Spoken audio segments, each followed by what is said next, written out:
people that were formerly drunks were introduced to something called sobriety, but it came in stages. One of the things that comes is a commandment to do something called salah. Salah is your connection with your Lord.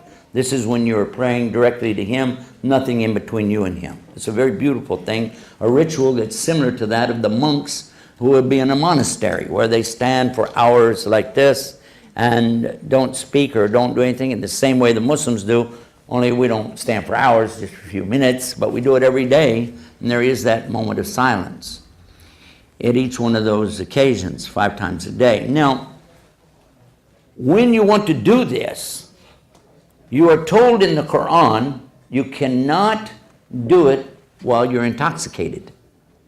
And all of us would like to hook up with God. We want to talk to God. We want our prayers heard. And this is the best way to do it.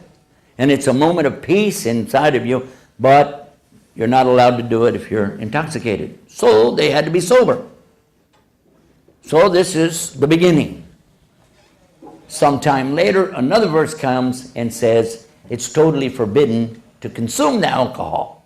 But by now, many of them had gotten away from this idea of drinking all the time. But after all, you got to pray 5 times a day. How do you have time to get drunk in between and sober back up? That's a lot of coffee. Actually, they didn't have coffee yet. It came 300 years later, so they were still waiting for Starbucks to open. You guys laugh at anything. But anyhow.